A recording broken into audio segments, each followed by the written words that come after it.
Bienvenidos a Valor con B, un podcast de Bestinver para que nos acompañes en nuestra pasión por la inversión.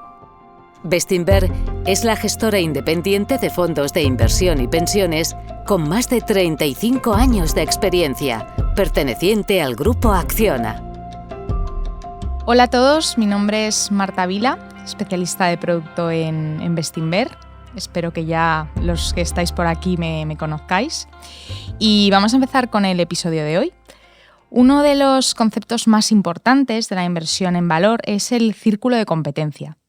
El círculo de competencia está formado por los sectores en los que un inversor tiene un conocimiento especial sobre el funcionamiento de su negocio, sus riesgos y las dinámicas que afectarán a la evolución del valor de una compañía.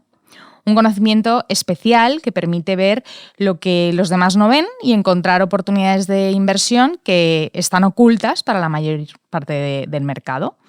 En el episodio de hoy vamos a hablar de uno de esos sectores que forman parte del círculo de competencia de nuestro equipo de inversión y en el que hemos desarrollado un expertise especial de la mano del analista que nos acompaña hoy. Pero antes de presentarle, quiero saludar a mi compañero Pepe Díaz, que como siempre está aquí en Valor con B. Hola Pepe, ¿qué tal estás? ¿Qué tal, Marta? ¿Cómo estás? Pues muy bien, y un saludo también para nuestros oyentes. Y efectivamente, lo que tú decías, hoy vamos a seguir profundizando en el círculo de competencia del equipo de inversión de Bestinver, continuando con la serie de episodios que empezamos el año pasado y con el que hemos tenido la oportunidad de hablar del sector bancario, por ejemplo, con nuestro analista Luis Peña, de empresas de consumo con Jaime Vázquez y Miguel Dolz, de megatendencias con Raquel Martínez y Javier de la Cruz, empresas de calidad, también hablamos con Jorge Fuentes, y de compañías industriales con Carlos García. O sea, que es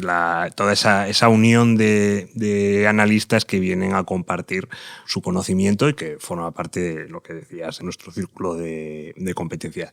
Y yo te digo una cosa a nivel personal, esta serie de episodios, cuando empecé a interesarme por los mercados, y te hablo de hace casi 25 años, hubiera matado por poder escuchar a profesionales de este nivel explicando de manera sencilla cómo analizan compañías, cuáles son los drivers de cada sector y cómo valoran prácticamente todo tipo de negocios, porque es un máster impagable para los que somos aficionados de verdad a los mercados y apasionados de la inversión en valor.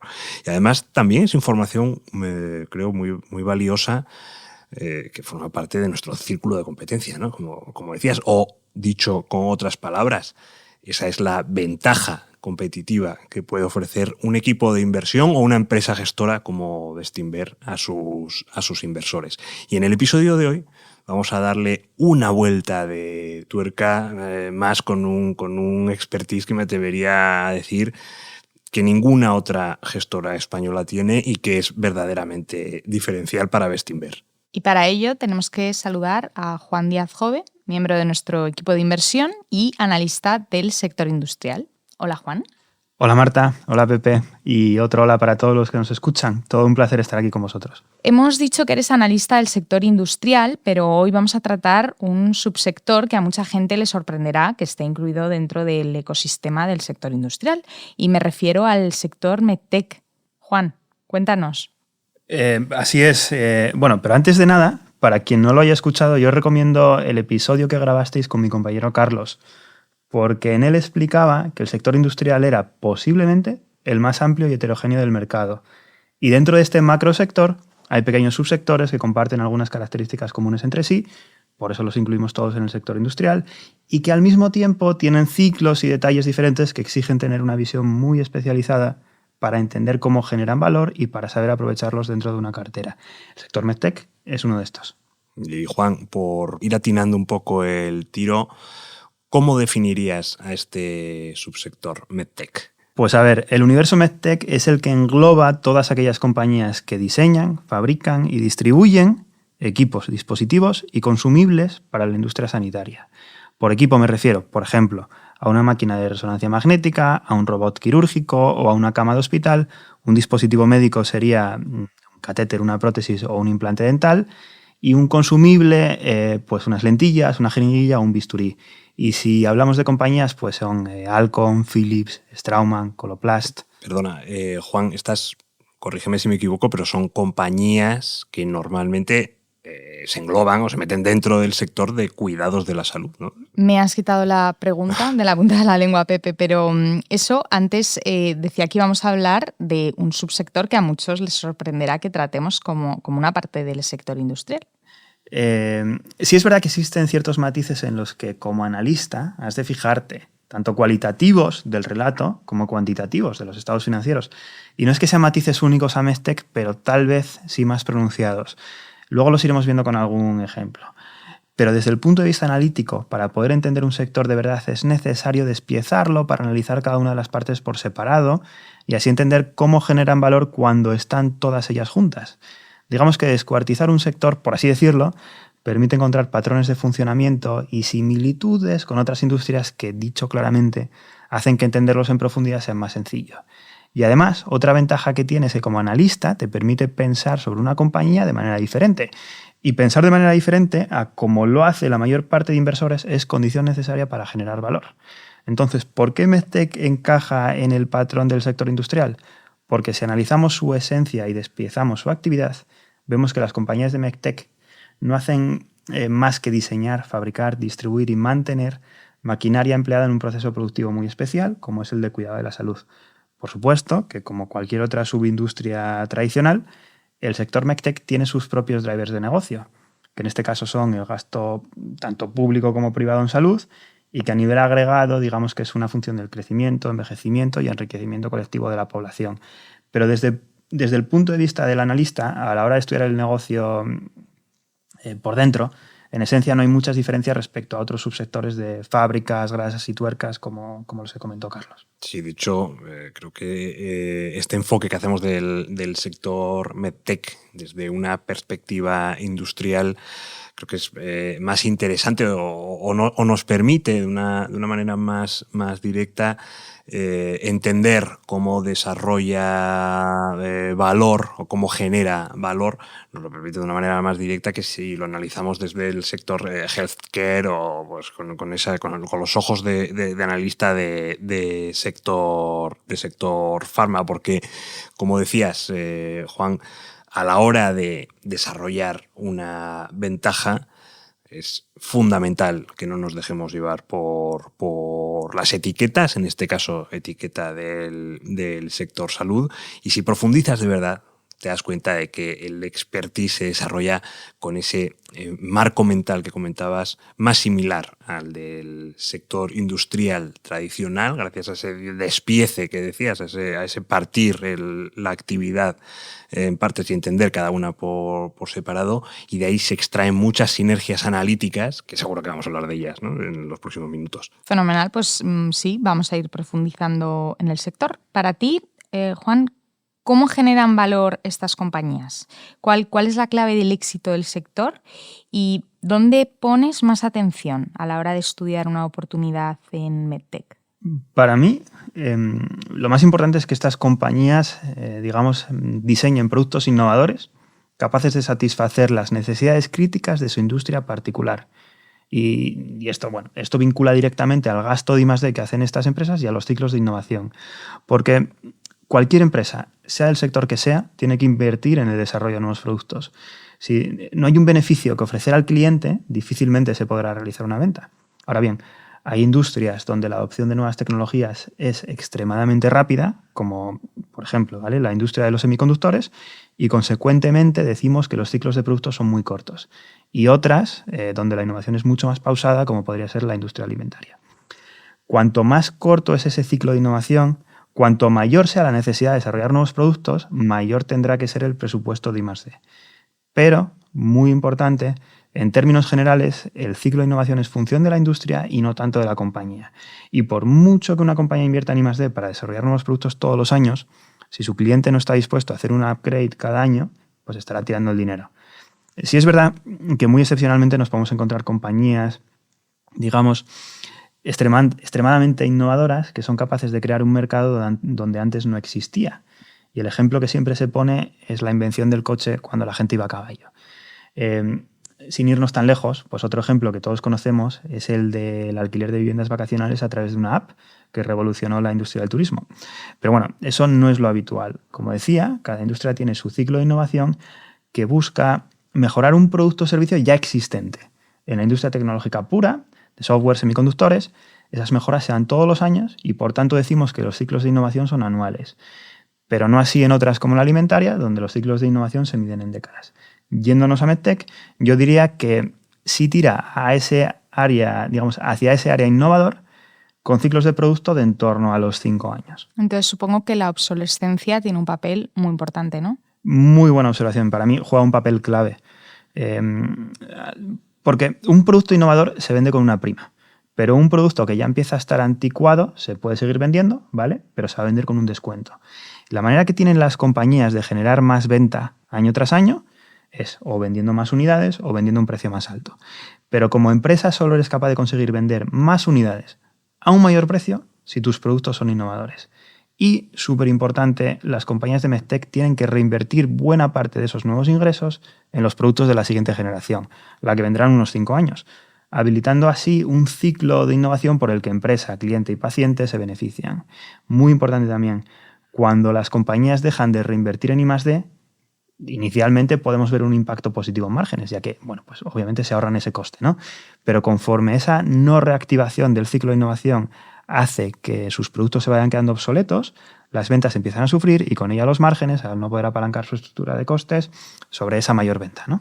Aquí yo creo que has dado con un aspecto importantísimo para poder invertir en el sector MedTech, prácticamente cualquier sector, con la visión puesta realmente en el largo plazo, como hacemos en Bestinver. Y me refiero a esa tentación que tienen muchos equipos directivos, por así decirlo, de exprimir el negocio, recortando gastos claves, como puede ser el I+D que acabas de decir, el sector MedTech, o el sector de la publicidad en compañías de consumo marquista, por ejemplo.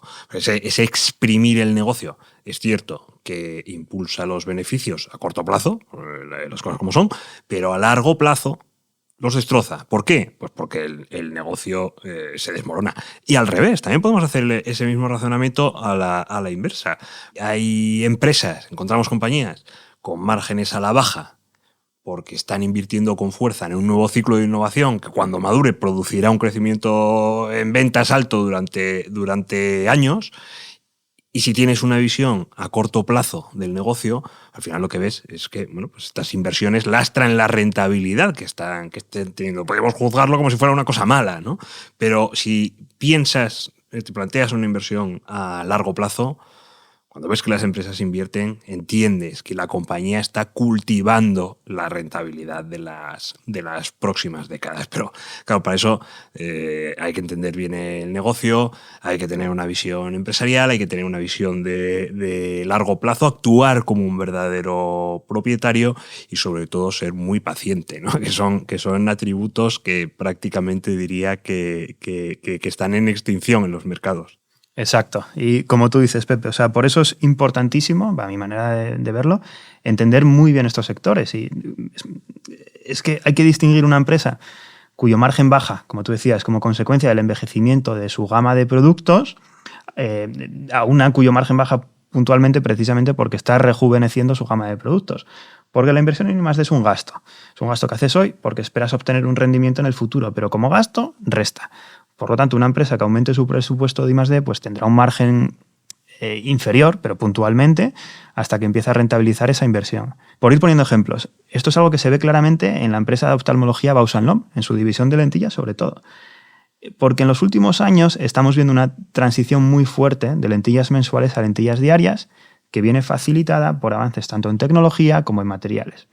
Las lentillas diarias ofrecen dos ventajas principales. Como no tienen que preservar su integridad durante un mes entero, pueden ser más finas y así puede mejorar tanto la transpirabilidad como la permeabilidad. Es decir, nuestro ojo va a respirar mejor y está más hidratado. Y por otro lado, al ser desechables, disminuye notablemente el riesgo de infección. Esas mejoras hacen que el paciente esté dispuesto a pagar más por 30 pares de lentillas diarias que por un par de lentillas mensuales. ¿Cuánto más? Pues en concreto 4 veces más. Pero como fabricante necesitas tener 30 veces más capacidad productiva. Donde antes vendías un par de lentillas al mes por paciente, ahora vendes 30 pares al mes. Eso implica invertir en máquinas más potentes que fabriquen 30 veces más lentillas, consecuentemente hacer tus plantas más grandes, comprar 30 veces más material y sin embargo no las vendes 30 veces más caras. Esto tiene unas implicaciones muy importantes en la cuenta de pérdidas y ganancias, porque conforme se hace esa transición, claro, ves que el ingreso por paciente aumenta, pero los márgenes brutos, que denotan la diferencia entre el ingreso y el coste directo de la venta, caen. Es solo cuando se consigue una escala suficiente que el beneficio bruto se apalanca sobre el coste indirecto y hace que esos márgenes se expandan sobre una venta que es 4 veces superior. Es decir, el retorno a esa inversión es enorme, pero el impacto económico que ha de sufrir Bausch + Lomb en esa transición también. Y es una transición que suele tardar unos 5 años, por lo que hay que entenderla muy bien. De tal manera que no confundamos esos menores márgenes iniciales como la consecuencia de una gama de productos envejecida, cuando en verdad la compañía está haciendo todo lo contrario, que es reforzar su ciclo de innovación. Esa innovación de la que hablas es un factor muy importante dentro de nuestro equipo de inversión y, de hecho, es algo que recurrentemente hablamos con vosotros en Valor con B. No solamente hay que analizar los números, sino que no podemos olvidar que tras ellos hay una realidad empresarial y esa realidad empresarial está definida principalmente por sus productos. Y en sectores en los que la innovación es tan importante, cada nueva generación de productos tiene que ofrecer un beneficio tangible a los clientes frente a la generación de producto anterior y que lo haga a un precio tal que les compense reemplazar el antiguo por el nuevo.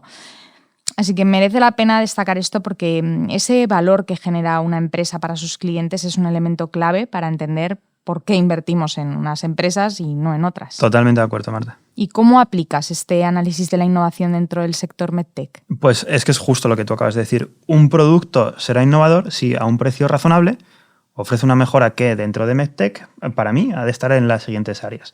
Mejora el diagnóstico o tratamiento de una enfermedad, aumenta el acceso a sanidad de pacientes que, digamos, antes estaban excluidos o mejora la eficiencia del sistema sanitario. La clave es que cuanto mayor sea la mejora, más valor podrá ofrecer y, en teoría, más valor podrá capturar esa empresa. Por ejemplo, en el caso de las lentillas diarias, mejoran el tratamiento de una enfermedad hasta tal punto que el paciente está dispuesto a pagar 4 veces más por ellas. Pero, ojo, porque aquí entra otro matiz importante. En MedTech no suele ser normal que paciente y cliente sean la misma persona. De hecho, el cliente suele ser un ente privado o público. Incluso en el ejemplo de las lentillas, donde el fabricante vende a la clínica del optometrista y al paciente. Y digo esto porque, aunque suene polémico, entre mejorar el diagnóstico o tratamiento de una enfermedad, que claro, es lo que todo paciente querría, de mejorar el acceso sanitario o de aumentar la eficiencia del sistema, los clientes, que no son los pacientes, suelen elegir esta última. Y ojo, porque hasta cierto punto puede tener sentido, precisamente por los avances en los 2 primeros puntos. Hemos creado un sistema sanitario accesible a la práctica totalidad de toda la población, que son capaces de diagnosticar y tratar una gran variedad de enfermedades. El problema es que no se ha dimensionado el sistema sanitario al volumen de trabajo que viene facilitado precisamente por estos 2 factores. De hecho, hay muchas enfermedades que no se diagnostican o que se diagnostican tarde y pacientes que tienen que sufrir su enfermedad de manera innecesaria precisamente por esta saturación del sistema sanitario. Juan, al final lo que estás diciendo es que el valor que ofrece una compañía MedTech se puede medir desde 3 ángulos. La mejora del diagnóstico o tratamiento de una enfermedad, dar un mayor acceso a sanidad de pacientes que antes estaban excluidos y mejorar la eficiencia del sistema sanitario. En tu opinión, ¿es posible que una empresa sea capaz de generar valor en esos 3 ángulos o lo normal es la especialización en uno de ellos únicamente? Buen punto. Te voy a poner un ejemplo para que juzgues por ti misma. Piensa en Philips, que es otra de las empresas del sector que tenemos en las carteras de nuestros principales fondos. A finales de 2024, Philips presenta un equipo de resonancia magnética que es capaz de aumentar la velocidad de escaneo por un factor de 3, gracias, entre otras cosas, a la introducción de la inteligencia artificial. Implicaciones, pues que si antes se tardaba unos 45 minutos en tomar una imagen completa, ahora se puede hacer, digamos, en unos 15, ¿no? Lo que significa que un equipo de resonancia puede ver 3 veces más pacientes y de esta manera libera un cuello de botella importante para el sistema sanitario. Pero además, este escáner mejora la calidad de imagen en un 65% frente a su generación anterior, lo que facilita pues diagnosticar cuerpos extraños que antes eran imperceptibles. Bueno, por poner un ejemplo, pues podría diagnosticar un tumor en sus etapas más tempranas. Eso tiene implicaciones muy importantes, ¿no?, a nivel clínico. Y por último, aumenta la accesibilidad al introducir dos mejoras muy relevantes. Crean un sistema cerrado de helio, que el helio es el encargado de evitar que los imanes del equipo de resonancia se sobrecalienten, y además aligeran el peso de la máquina. Estos dos factores permiten colocar el equipo en prácticamente cualquier parte. Por ejemplo, centros ambulatorios y no solo en hospitales. Ofrece, por lo tanto, un beneficio tangible porque mejora el producto en las 3 áreas clave que comentábamos. Libera un cuello de botella, demuestra una mejora clínica, facilita la accesibilidad.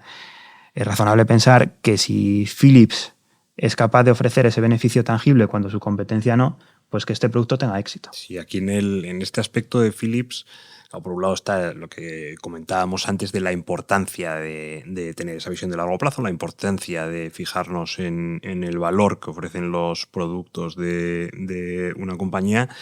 Y dicho así, pues parece que a toro pasado entrar en el accionariado de Philips, por las cosas que estás comentando, era algo como casi natural, ¿no? Era fácil entrar en una compañía que está desarrollando tanto valor dentro del sector, pero en su momento no podemos olvidar que, bueno, es que cuando compramos Philips fue una idea controvertida, tuvimos que ir con un ejercicio muy fuerte de convicción, llevarle la contraria al mercado y al final sacarle chispas, por un lado, a este conocimiento que estás explicando y además también a esa visión de largo plazo que nos separaba un poco de la visión cortoplacista, excesivamente cortoplacista, que pesaba sobre la acción de Philips en ese momento, ¿no?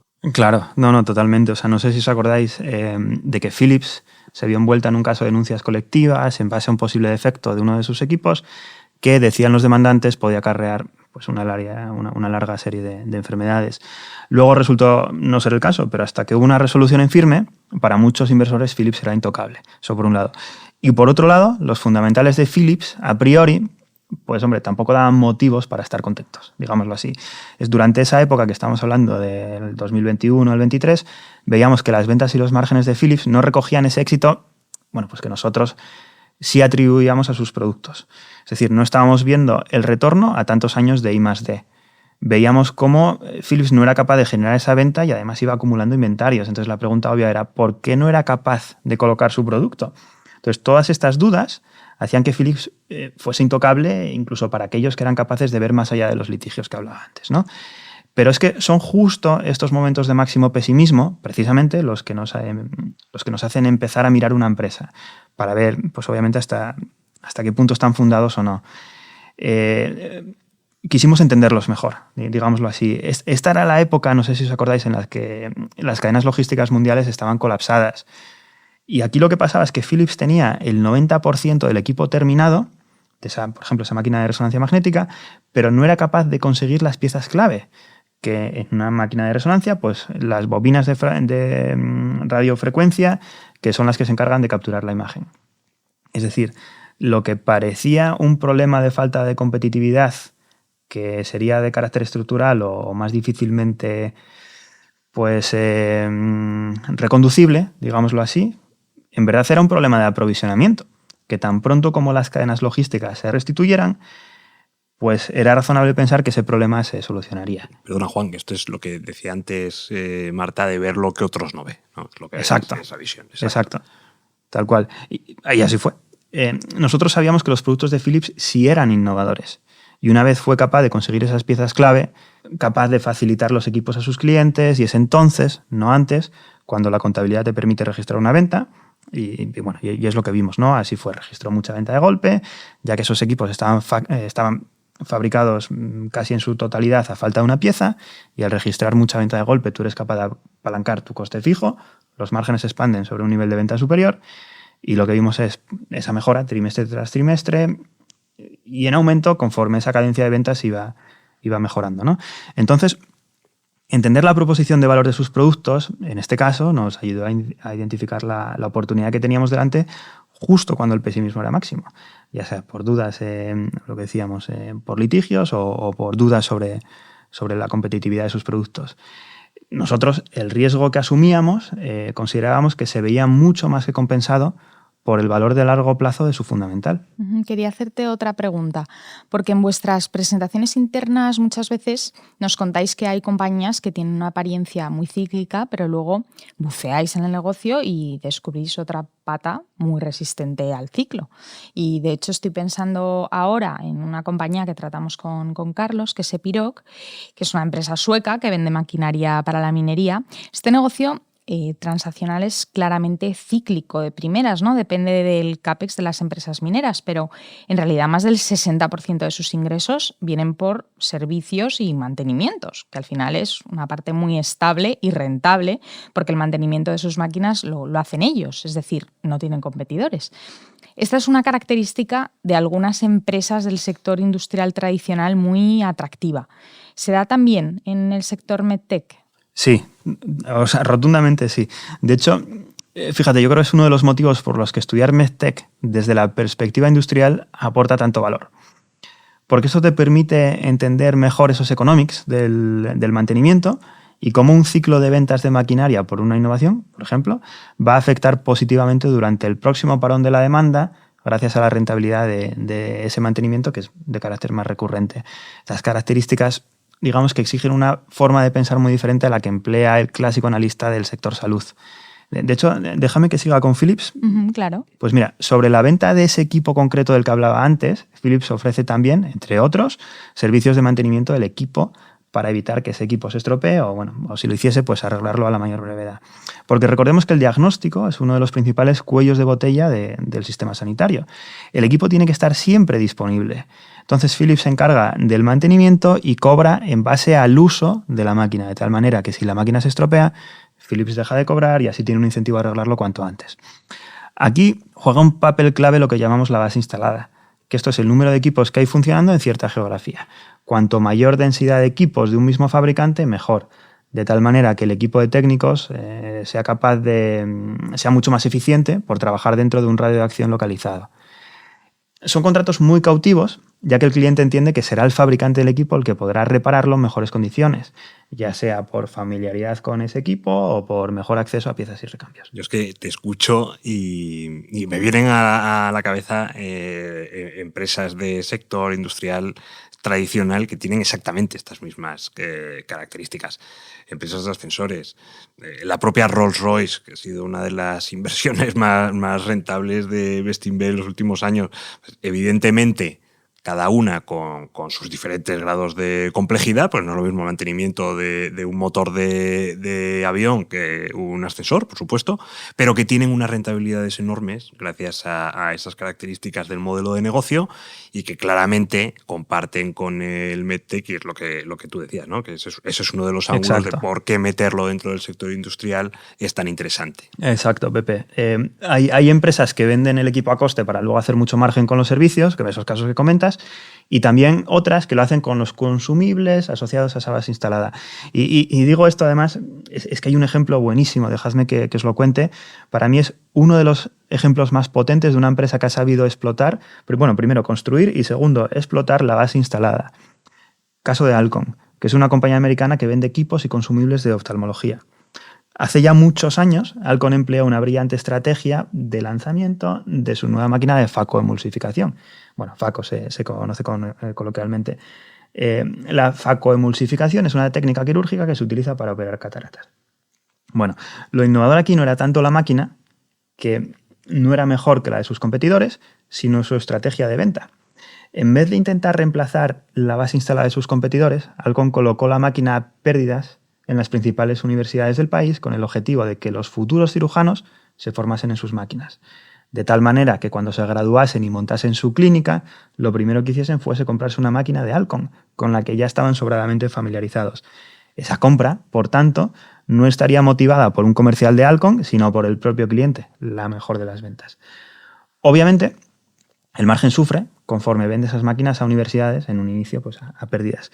Pero a largo plazo crea un ejército de clientes fieles, dando así paso a una base instalada masiva. Y hoy tiene una cuota de mercado en equipos de facoemulsificación del 85% en Estados Unidos. Es una estrategia muy de largo plazo, obviamente, pero es una estrategia muy brillante. Y lo que es más brillante aún, relacionado con lo que estábamos hablando. A esta base instalada le vende los consumibles necesarios para llevar a cabo una operación de cataratas. Que esto va, pues estamos hablando de la lente intraocular que reemplaza a la lente natural afectada, pero también un pack con todos los consumibles desechables que el cirujano necesita para realizar la operación, ya sean así más generales como unos guantes de látex o un bisturí, pero también los consumibles específicos de la máquina, por ejemplo un cassette. Todo ello en un pack indivisible. Lo que consigue es que el cirujano se despreocupe del equipo y se centre en el paciente. Es, digamos, un win-win y yo creo que tendría que pasar algo muy grave para que el cirujano se plantee cambiar de proveedor. Ahora, todo se ha dicho que bueno, Alcon es una empresa magnífica que por desgracia suele estar cara. Sí, suele ocurrir. Esto que estás hablando de la cautividad de los clientes, lo hemos visto en otros muchos sectores, por estrategias parecidas a las que estás contando, pero creo que en el caso MedTech deberíamos hablar de cautividad al cuadrado, ¿no? Porque es un sector que realmente es muy poco dado al cambio de proveedores, a menos que haya una mejora sustancial, por supuesto, en el producto de la competencia. Pero es que es un sector que, como está enfocado al cuidado de la salud, y la salud es tan crítico, pues hay un componente de aversión al riesgo gigante que por ahorrarte 3 céntimos en la máquina que ofrece otro competidor, no asumes ese riesgo, ¿no? Totalmente, totalmente. Es para mí otra característica clave de la industria, la aversión al riesgo. Nos encontramos muy a menudo que clientes, pues los clientes que pueda tener cualquiera de estas empresas que he mencionado, no quieran cambiar de proveedor, incluso aunque venga uno a un precio mucho más competitivo. En cierto modo, esto es muy importante porque protege a los existentes si gestionan bien esa peculiaridad. Pero tampoco hay que tomarla por sentado porque esta ventaja no siempre se gestiona bien. Y os voy a poner un ejemplo para mí pues yo creo que de los más claros de una mala gestión de esa peculiaridad, que lo pudimos ver en Gerresheimer. Esta es una empresa alemana que hace viales para la industria farmacéutica y en su día tenía un equipo directivo que decidió sacrificar innovación por eficiencia. Y hasta cierto punto, bueno, pues en una industria madura puede ser razonable, ¿no? Entonces, Gerresheimer tenía una posición competitiva dominante en Estados Unidos, donde era el principal proveedor del mercado a través de 2 plantas estratégicamente situadas. En su énfasis por ser más eficiente todavía, decide consolidar esas 2 plantas y así, pues, digamos, potenciar todavía más las economías de escala. Problema. A la industria farmacéutica, es decir, a sus clientes, no les gustó la idea. Son totalmente, o sea, la versión creo que decías, Pepe, aversión al riesgo al cuadrado, ¿no? Pues ejemplo de ello es la industria farmacéutica. Ellos antes dependían de un solo proveedor que fabricaban 2 plantas diferentes. Ahora solo lo harían una. El riesgo que asumían sus clientes en la industria farmacéutica es que ese único proveedor tuviese un problema en su única fábrica y que por lo tanto no fuesen capaces de vender un fármaco valorado en, me lo invento, $20 por no tener un vial de 4 centavos. Pues fueron sus propios clientes los que favorecieron la competencia de Gerresheimer para mitigar ese riesgo y así le salió el tiro por la culata. Entonces, aquí hubo un cambio muy importante. Es otra manera de explotar esta aversión al riesgo, ahora ya veréis. En el año 2018 así, porque el equipo directivo de Gerresheimer cambia y introduce una nueva estrategia por la cual pues serían los productos innovadores los que serían el principal factor de expansión del margen. Pero para eso hay que reinvertir, lo hemos visto, ¿no? Ya en los ejemplos anteriores. Entonces Gerresheimer pasaría a reinvertir toda la caja que genera con el objetivo de aumentar la capacidad productiva ligada a sus principales innovaciones. Esto es algo que hacen tanto ellos como todos sus competidores. Y cuando un sector hace inversiones tan fuertes a nivel agregado, el mercado empieza a poner en valor el riesgo de que se dé sobrecapacidad. Es un riesgo real, o sea, no lo negamos, que muchas veces el problema es que da como resultado la destrucción de valor para el accionista. Pero precisamente porque entendemos esta peculiaridad, porque entendemos cómo funciona este sector, creemos que el riesgo no es tan alto como podría percibir el mercado. Me explico. Sus clientes, la industria farmacéutica, investigan nuevas moléculas con el objetivo de que un porcentaje razonable de ellas se acaben convirtiendo en fármacos de éxito comercial. Pero en el 100% de los casos, en todos los casos, no es posible cuantificar ese éxito comercial a priori. La pregunta es, ¿cuántas dosis al año acabarán vendiendo de un fármaco que hoy todavía está en fase de investigación? Es que es imposible dar una respuesta. Pero lo que sí saben es que hay algo que no quieren. Lo que no quieren es que si ese fármaco acaba teniendo un éxito arrollador, no ser capaces de hacerlo llegar a sus clientes por no tener suficientes viales, cartuchos o jeringas de 4 céntimos. Y es justo lo que está pasando con las farmas de GLP-1, las de los famosos Wegovy y Zepbound, que habiendo creado un fármaco súper innovador, no quieren no ser capaces de rentabilizarlo por culpa de un proveedor. Es decir, y ahora lo uno con lo anterior, Gerresheimer y sus competidores están acostumbrados históricamente a trabajar con exceso de capacidad porque forma parte de su argumento de venta. Y si no tuviesen exceso de capacidad actual o futura, sus clientes no firmarían con ellos. Y por eso, pues digamos que ellos no van a firmar un contrato infructuoso para llenar ese exceso hoy, porque es precisamente esta situación la que les permitirá firmar mañana uno en mejores condiciones. ¿Y qué es lo que tendríamos que ver? Pues una vez ese plan de inversiones acaba, pues las necesidades de reinversión bajan, conforme van llenando esa nueva capacidad de contratos rentables, pues ventas y márgenes se expanden, ¿no? Uh-huh. Tal y como has explicado, las empresas de MedTech son muchas veces proveedoras de la industria farmacéutica, es decir, no dan un producto final, sino uno intermedio. Entonces, ¿cómo consideras que es de importante entender para ser analista de MedTech esta industria, la industria farmacéutica?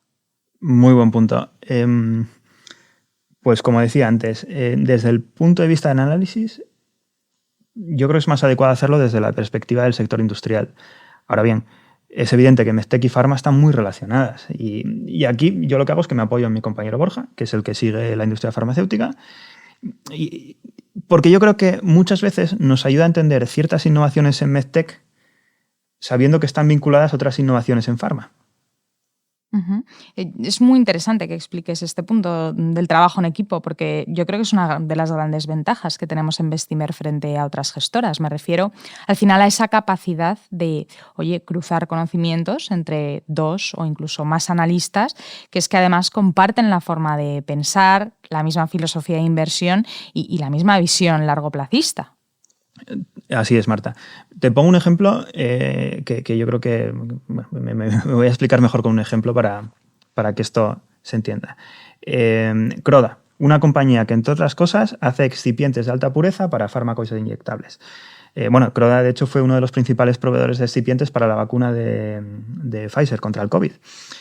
Un excipiente es una sustancia que se mezcla con un principio activo para otorgar ciertas características al conjunto. En el caso de la vacuna de Pfizer, Croda ponía los lípidos que actuaban como vehículo del principio activo, que era el mRNA, de tal manera que éste llegase y actuase sobre una célula deseada, provocando así una respuesta inmune concreta. Pues Croda no solo ha demostrado tener capacidad para abastecer un mercado masivo, como lo fue el de las vacunas de COVID, sino que también siguió añadiendo capacidad y, por si eso era poco, tanto gobierno americano como inglés le financiaron más capacidad todavía. Problema, que ahora los ingresos han ido prácticamente a cero. Ese mercado ha desaparecido, el de las vacunas COVID. Entonces, será clave para entender el futuro de Croda, entender qué papel jugará el mRNA más allá de las vacunas de COVID. Digo mRNA como otras tecnologías prometedoras, como por ejemplo la terapia génica, que también requiere nanopartículas lipídicas o lípidos. Y aquí es donde me apoyo en Borja.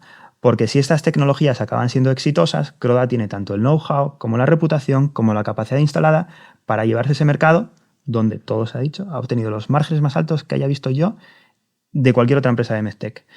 Y ahora mismo lo que estamos viendo es que el I+D de Pharma pasa de compuestos químicos a biológicos, que son los que requieren excipientes de alta pureza como estos de Croda, ¿no? Entonces creemos que ese I+D, ajustado por cierto ratio, es indicativo de los fármacos que tendrán más éxito en la próxima década, y entre ellos los que utilizan este tipo de excipientes que hace Croda. Eso es muy, muy interesante, te ha quedado muy bien explicado con el ejemplo. Pero al principio del episodio, cuando hablábamos de descuartizar el negocio de estas compañías MedTech, decías que en este sector las actividades de las empresas parten del diseño de un producto innovador, una fabricación con escala y después una distribución a los clientes. Y ya hemos hablado bastante de la parte de diseño y de la parte de fabricación, pero no hemos hablado todavía de la parte de distribución, que además, por lo menos en las compañías industriales tradicionales, esas de tuercas y grasa que decíamos antes, muchas veces la distribución es uno de los pilares más importantes que tienen para desarrollar ventajas competitivas. Totalmente. También ocurre en el sector MedTech.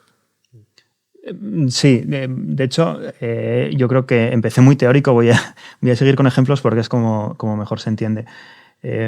Os pongo el ejemplo de Henry Schein, que es el principal distribuidor para la industria dental. Henry Schein es una empresa que, menos la mano de obra, es capaz de proveer a un dentista de todo lo que necesita para operar su negocio. Pues desde sillones dentales a un implante, pasando por un bisturí, o incluso el software específico de gestión de clínicas dentales. Aquí hay que entender que en una industria tan fragmentada como la de las clínicas dentales, muy pocas veces un fabricante puede ir directamente a visitar clientes. Por eso la venta se hace a través de distribuidores.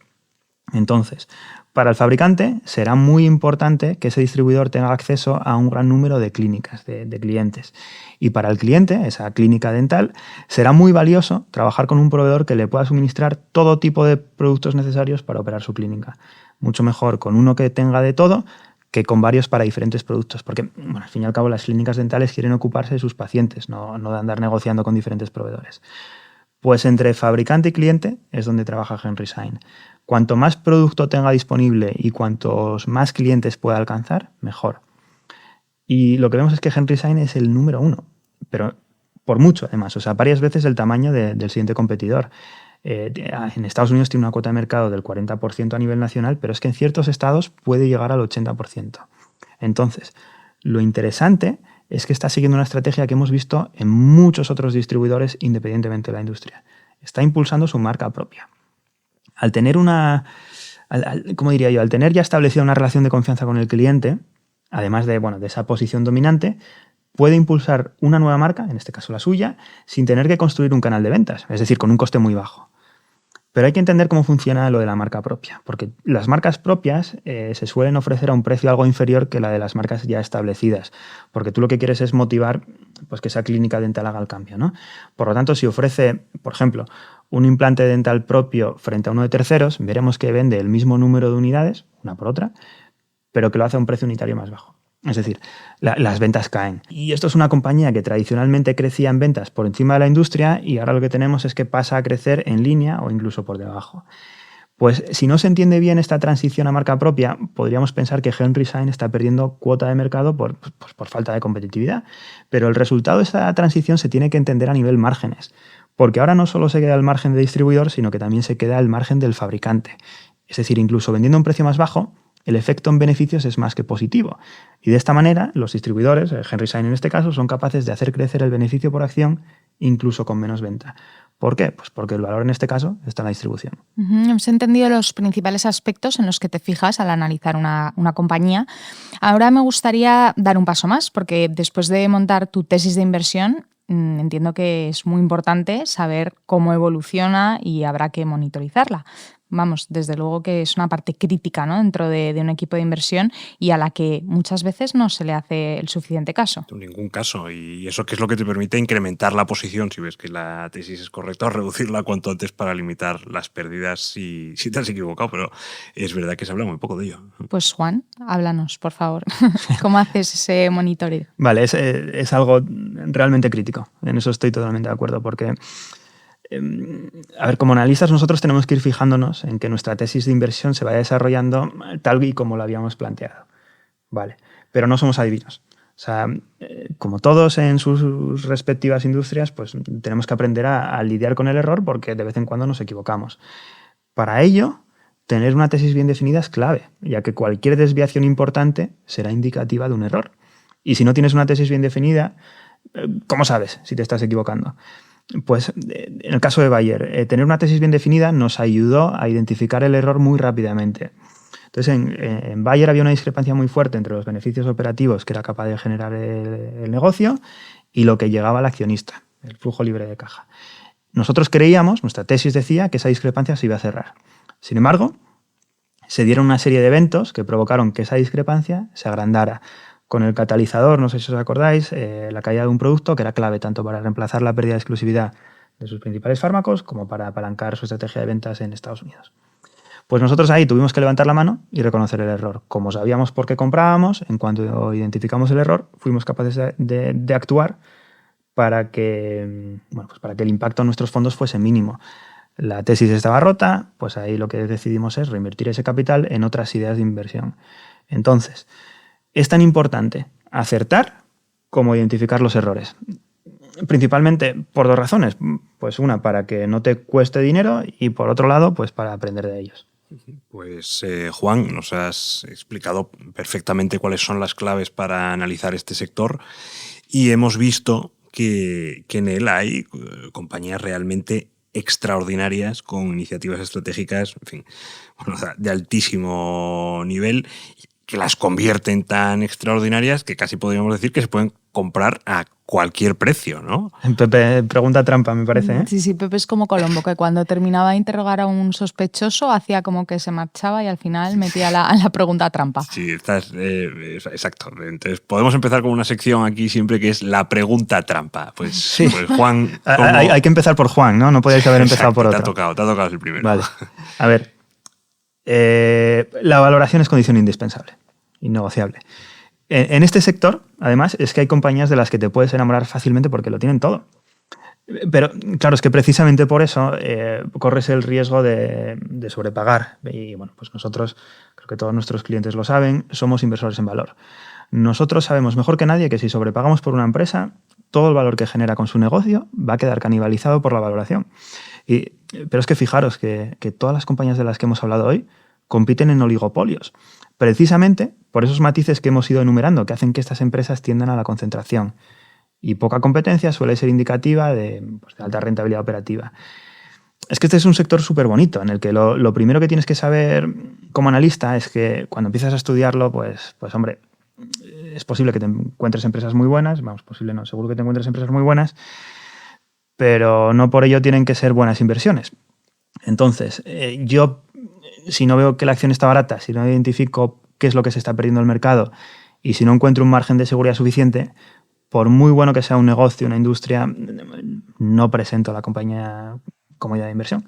Porque el éxito a largo plazo de una cartera depende de la selección de negocios y del precio que se pague por ellos. Entonces, hay que mantener la cabeza fría y si el precio se va, se va. Nosotros en Bestinver compramos negocios buenos, pero es que compramos negocios buenos a buenos precios y no estamos dispuestos a ceder en ninguno de esos dos aspectos. Eso es, sin duda, lo que nos define y además también lo que nos diferencia de otros competidores. Eso es. Pues, Juan, esto ha sido realmente un placer escucharte.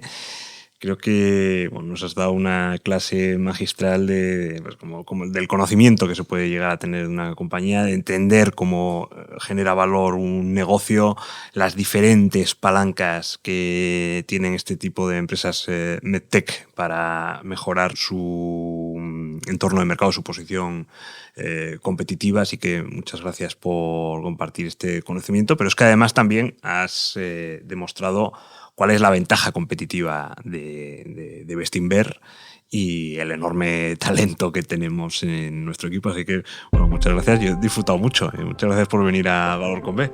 Muchas gracias a ambos. Un placer haber estado aquí con vosotros. Bueno, pues espero que a nuestros oyentes también les haya gustado. Estoy segura de que sí. Y nada, les emplazo al próximo episodio de Valor con B. Muchísimas gracias. Gracias por escucharnos. Volveremos pronto con otro episodio de Valor con B, un podcast de Bestinver. Hasta pronto.